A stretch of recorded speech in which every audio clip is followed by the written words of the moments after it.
Coronary artery रोग किंवा CAD हृदयविकाराच्या झटक्यांचे प्रमुख कारण आहे, ज्यामध्ये धमन्यांमध्ये प्लाक जमा होतो आणि रक्तप्रवाह अडथळा येतो. कॅडच्या गुंतागुंती समजून घेणे प्रभावी प्रतिबंधासाठी अत्यंत महत्त्वाचे आहे.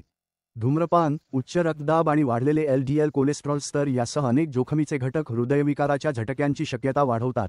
हे घटक प्लाक निर्मितीला मोठ्या प्रमाणात योगदान देतात आणि एकूण हृदयाच्या आरोग्याला हानी पोहोचवू शकतात.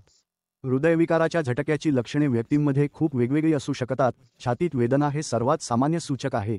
या लक्षणांची वेळेवर ओळख करणे त्वरित वैद्यकीय उपचार मिळवण्यासाठी अत्यावश्यक आहे. सामान्यतः हृदयविकाराचा झटका तेव्हा होतो जेव्हा रक्ताचा थक्का हृदयाला रक्तपुरवठा अडवतो, सहसा धमन्यांमध्ये प्लाक जमा झाल्यामुळे. या अंतर्निहित यंत्रणेचे समजणे प्रभावी प्रतिबंधात्मक धोरणांसाठी अत्यंत महत्त्वाचे आहे. हृदयविकाराच्या झटक्याच्या उपचार पद्धतीचे केंद्र हृदयाला रक्तप्रवाह पुनर्संचयित करणे आहे. यामध्ये औषधे, अंजिओप्लास्टी किंवा कॉरोनरी आर्टरी बायपास ग्राफ्टिंगचा समावेश असू शकतो, ज्याचा उद्देश पुढील नुकसान कमी करणे आहे.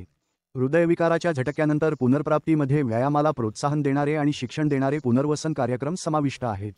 आहारातील बदल आणि तणाव व्यवस्थापनासह जीवनशैलीत बदल करणे दीर्घकालीन हृदयाच्या आरोग्यासाठी अत्यावश्यक आहे.